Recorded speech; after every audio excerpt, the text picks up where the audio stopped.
Can you explain to me what in the sweet hell happened in Buffalo yesterday and what the reaction must be like for Buffalo fans right now? Terry Pagula, the owner of the Bills, does not speak publicly very often. When he does not hold back. I mean, I've known Terry a little bit since he first bought the Bills, going through a variety of different coaching changes, finally landed on the right one 9 years ago with Sean McDermott. But when he gets up there and just starts saying, yeah, this is why. It was the Broncos game. I walked around the locker room. I saw Josh Allen bawling in his locker. He more or less was like, he got the vibe that was it, that it was over. And 2 days later, he fires McDermott. Now, there were other unique parts of that press conference, like Brandon Beane being pressed on not getting the wide receiver position right, which we can argue whether that's the case or whether there were other things. And Pagula jumps in and says, actually, it was the coaches who wanted Keon Coleman, not Beane, which puts Brandon in kind of a weird spot here. But, Wow. Listen, if you take that press conference in its totality, and it was wild, which is exactly what I would expect knowing Terry, the real message here was, he decided essentially that as much as Sean may have been frustrated with the roster, he didn't want to have an environment where, there was a coach, frankly, pushing back against, the way that someone who was equal to him on the organizational chart was handling his side of the business. And so not only does he fire Sean McDermott, he promotes Brandon Beane. Beane will now be over the new coach. He's going to run the search. The new coach will report to him. In the end, Terry decided that, the blame for, as he referenced yesterday, the 13 seconds, that was when they took the lead on the Chiefs and somehow Mahomes took them down and they still won that game. Missed field goals late, all these situations where, the common thread was not being able to get a stop when you need a stop. Obviously in the Denver game, there's, why are you running another play at the end of the first half and Josh Allen starts running and fumbles and you give him a field goal. And then at the end of the game, you're in a position where you're losing that game instead of being tied. It's all these different things, It would have been really probably more efficient to just go, it was time. 9 years is a long time. We couldn't get over the hump. He added a few more details than that. Anybody who knows Terry isn't surprised by that. And now they've got, probably I would say the best job out there because you're working with the best player on the planet. Tom, this morning they released the MVP finalists for the NFL. Drake May, Matt Stafford, Trevor Lawrence, Josh Allen, and Christian McCaffrey. Dumb question. Maybe we've talked to you about this in the past. Do you have an MVP vote? Are you one of them? I do not, because the AP for a long time had a standing rule that anyone who works at NFL Network cannot have a vote. So I did have one when I was at USA Today. It was taken away from me in 2017.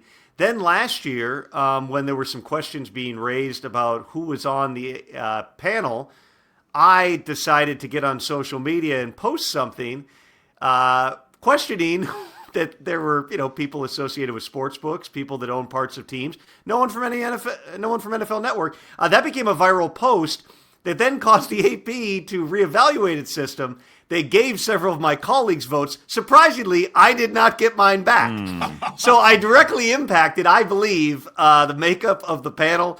It's probably for the best that I don't have a vote. But if I did have one, I would do it the same way that I always did it back when I did have one, which was poll people within the league who are a lot smarter than me. I still do that poll toward the end of every season. Matthew Stafford was the winner in that poll.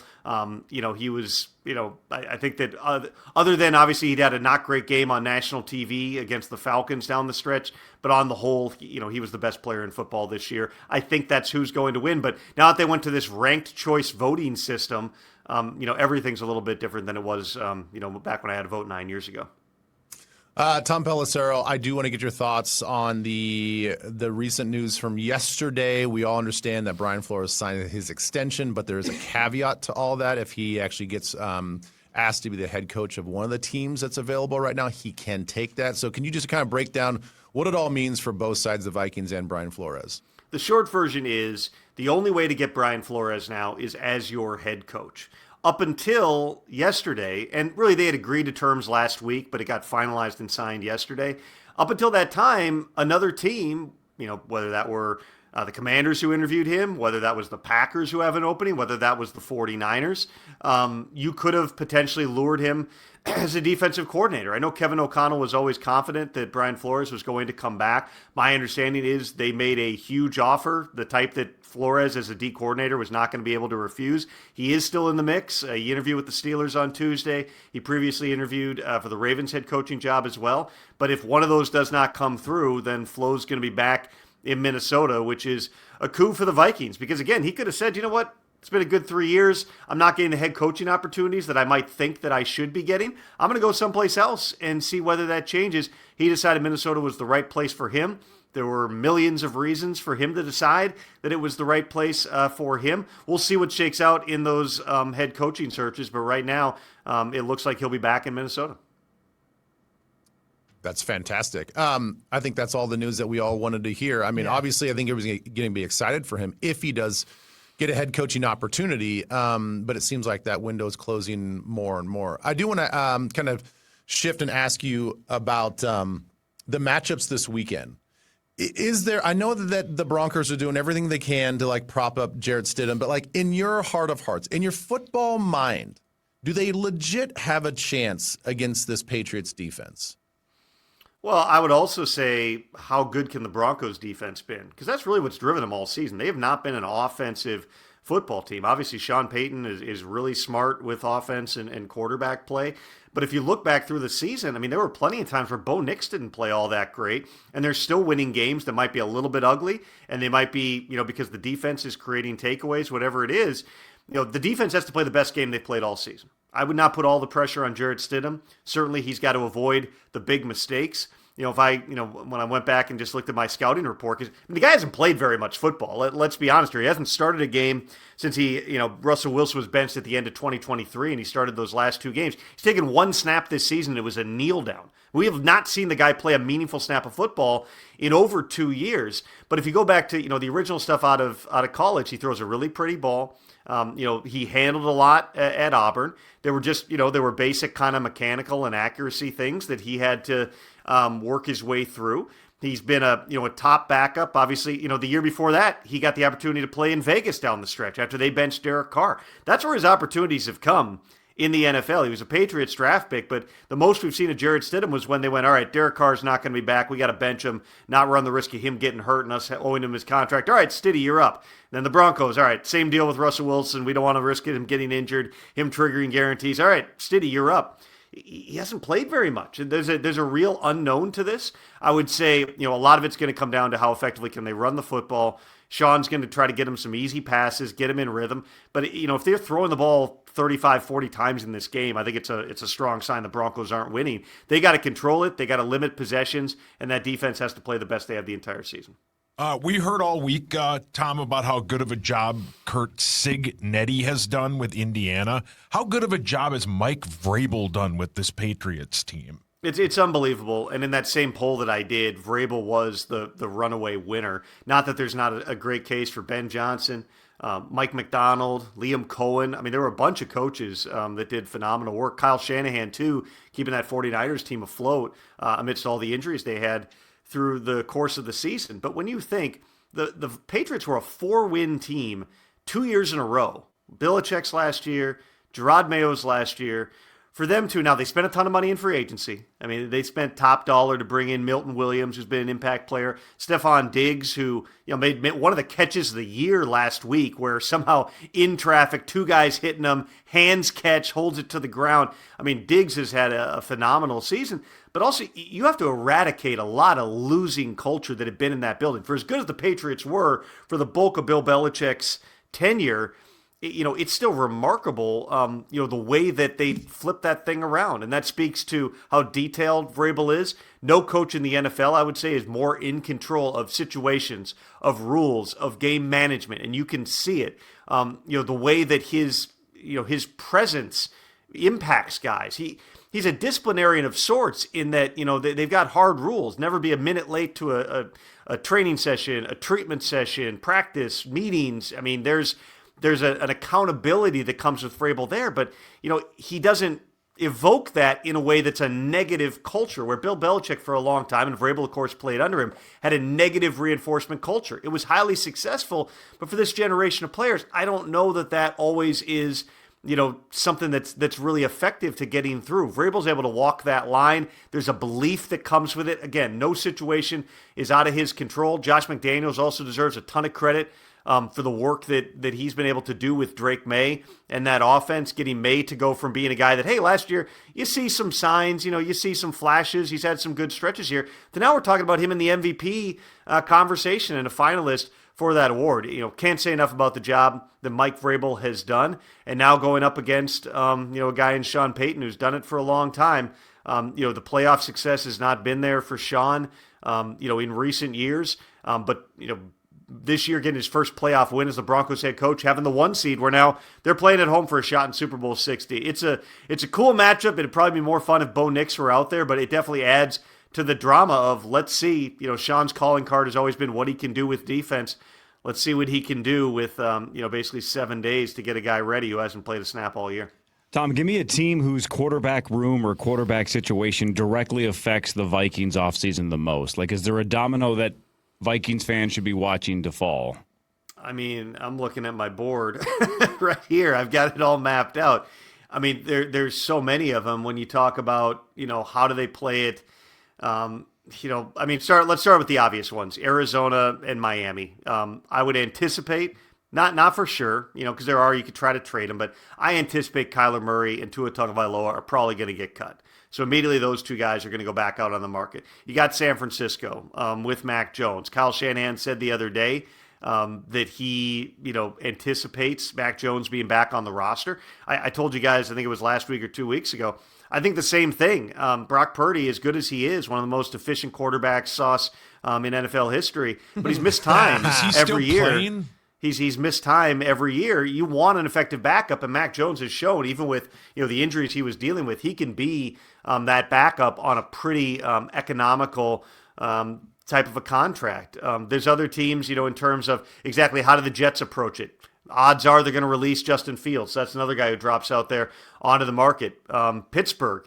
If Mike McCarthy gets that job, that's probably the one coach on the planet that Aaron Rodgers would want to play for outside of Mike Tomlin. If not, Aaron has to make a decision. I think it'll take less time than it did a year ago. He showed at the end of the year he's got something left. Does he make another run at trying to get himself into Minnesota? It's hard to imagine that works, just for the same reasons that it didn't work last year with J.J. McCarthy. But I wouldn't, rule out anything in that regard. What does Las Vegas do with Geno Smith?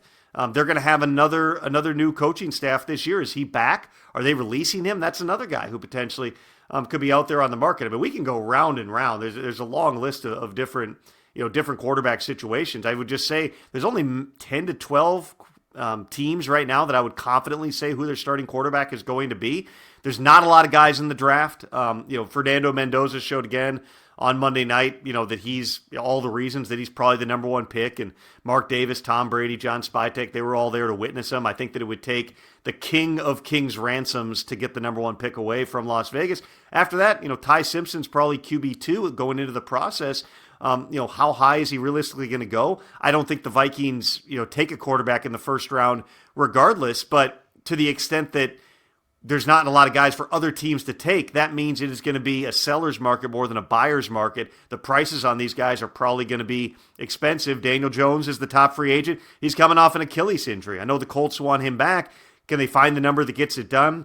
Would the Vikings even consider re-engaging? It seems unlikely based on how things played out last year, but all these things are part of the broader swath, not to mention that there's going to be a bunch of developmental type quarterbacks that are in this draft as well. Is there somebody that as they go through the process, Kevin O'Connell and Kwesi like? We'll see. It's early, but these things, especially those releases, they're probably going to progress sooner than later.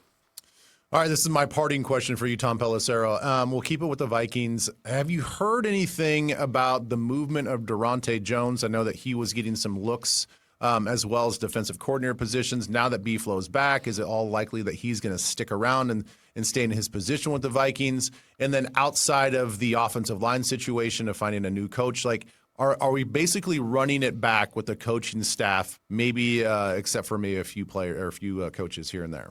It does seem that way in all likelihood here. With Durante, I know he wants to be a coordinator. As most assistant coaches who have been in the league as long as he have would want to do. He's certainly on the radar for the Jets and for the Packers. I think there's at least one other team that's requested him as well.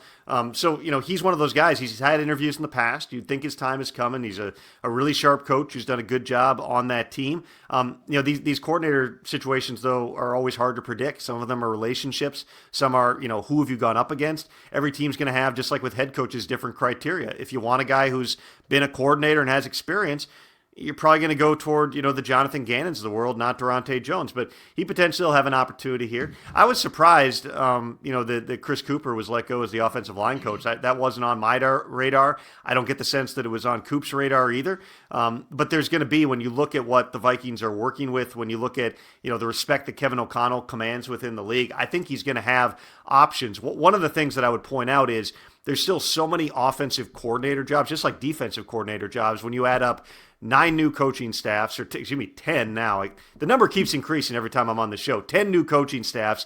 Only one, I believe, has opted at this point to retain a defensive coordinator and has hired an offensive coordinator. That's what's taken place in Atlanta with Kevin Stefanski hiring Tommy Rees, bringing back Jeff Ulbrich. You've got some of the other offensive coordinator jobs, Zach Robinson going to Tampa, Eric Bieniemy back in Kansas City, that have filled up. But there's still enough dominoes here that some of those, let's say the in limbo offensive coordinator candidates, are still waiting to see, all right, am I going to go be an OC somewhere?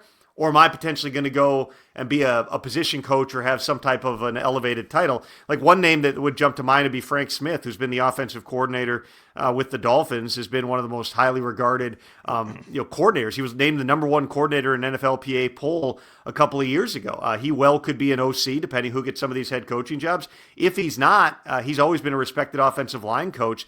Somebody like that, I don't think that Kevin O'Connell is just going to go and hire a first timer. This is a team that's ready to roll. You have to, one way or another, get Christian Darrisaw back, ready to go, fully healthy and ready to play 17 games this season. I would think you'd want somebody with experience, somebody who can work with players. That's just one name, Frank Smith, but I would say that, certainly he's going to be looking, and he's going to have options just because of the situation and the environment that they've got in Minnesota.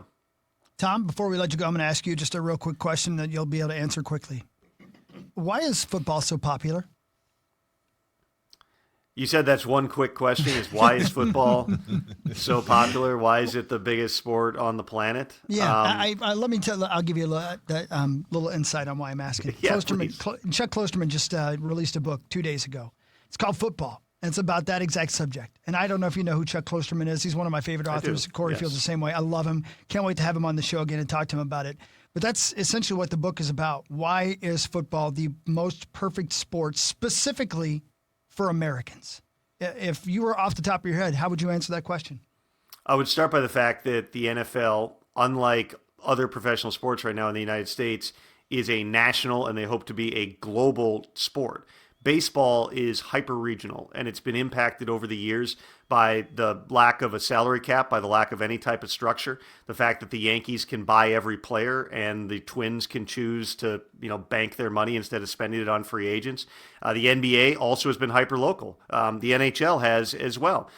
Part of that is, a big part of it is the media deals. It's the fact that the regional sports networks have gobbled up, all these different things. And, as everybody who didn't watch a Timberwolves game for 5 years like me knows, there were a lot of fights. There were business models that were no longer effective. Now that streaming has become a bigger piece and I can have the FanDuel Sports TV app on my TV, hey, I'm back to watching some Minnesota sports again. But there was a phase where, there were bankruptcy hearings and there's, the major sports leagues taking over the television rights to some teams. It's because the model was upside down, because there were some teams that could draw far more money from those rights deals. If you're the New York Yankees, you've got a lot more money coming in than the Colorado Rockies. And that's just the way that it is. The NFL, based upon the brilliance of the people who were running the sport in the 1950s and 1960s and putting games on CBS and putting games on national networks, and that's only expanded. They've been ahead of the game for many years as well. There was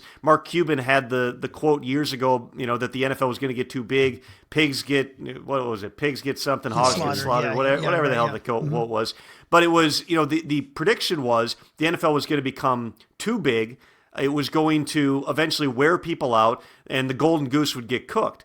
The opposite has happened, and it's because 15 years ago, their broadcasting committee, Jonathan Kraft, one of the Patriots owners was a big piece of it. They were ahead of the game in understanding that rather than having 3 or 4 networks like have been the traditional bidders, in other words, when people were saying, well, these billion-dollar contracts aren't going to exist anymore because people are going to stop having cable TV and the networks won't have as much power, the way the NFL looked at it was, we've only had 3 or 4 bidders at the table for years. Now with these streaming services, we'll have 100 bidders that are all trying to get a piece. And not only is it, well, there's been the CBS package and the Fox package, and all right, NBC has 1 game a week, and ESPN, ABC have 1 game a week. Now we're selling off random-ass Black Friday games and a game in Brazil and Christmas games, and you have all these other entities, and they're being sold to these bidders that weren't even in the space. It all began, people forget about this, they did streaming games on Twitter. That didn't work out great, but it was an initial experiment. What if we took a game and put it on a specific micro thing? Twitter was huge, but it was this thing that the average NFL fan wasn't used to having to log on to Twitter and figure out how to watch a game. That didn't go great because the stream wasn't great, but it also opened the eyes of, we can definitely do this, and people are going to come. And that's where you now have Prime and Peacock, and I can't even remember all the different places. Prime has a game all the time, but there's an exclusive Peacock game, and you're going to put these things in different places. That's going to continue to happen, and people are going to bitch and moan about it because now I got to pay, I got to have all these different streaming services. What they lose is that you still get every one of your games, every one of your team's games that are free. You're not paying for an app. You're not paying for a regional sports network. You still get all these the national games. You still get 2 other games every single Sunday in the noon window and or the 3 p.m. window central. You get the NBC game. You get the Thursday night game. That's on Prime. But you get the Monday night game as well that's streamed on all kinds of different places. And if you have any streaming service at all, you don't have to pay separately for it. You still have a larger chunk of games that are going out to a broad national audience. The next level of this, and where they're trying to extend it, and where the 2028 Olympics are so important, is because that's their opportunity. The reason the NFL owners are going to be sitting there going, God, I don't want Justin Jefferson out there, playing, and he shreds his ACL in July, and I lose him for the season. The NFL is going to go, guys, do you understand the billions and billions of dollars? If we can launch this and we put the best players out there, and even if it's, Lamar Jackson throwing to Justin Jefferson, dunking over some poor kid, the one NFL player from Angola, to use the 1992 Dream Team example, it's still going to be like, oh my God, this is awesome. And the world will be watching. You're going to see an extension where every team eventually is playing an international game. My personal prediction, not speaking on behalf of the NFL, I believe eventually it'll be 2 international games for every team. And you will send pods into different countries, 4 teams at a time, and they'll play crossover games and do 2 games over a 2-week span. And you can place those different things. You can launch it in China. You can launch it not just, in Germany. You can take it to Africa. You can take it to South America, Australia, where the Rams are going to play a game next year. That's a long answer to a short question, Hawk. But essentially, the reason it's the biggest sport in the country is because where all the other teams became tribal and very much hyper-focused on, you are going to pay to watch your team 162 games this summer, and we're not going to pay to actually bring in players you want to see. We're going to pocket the money because, hey, we don't have the deal the Yankees have, so what are the odds? We're going to spend an extra $50 million, and we still are anywhere close to a $300 million payroll? Well, we're just going to be the little engine that could and try to win.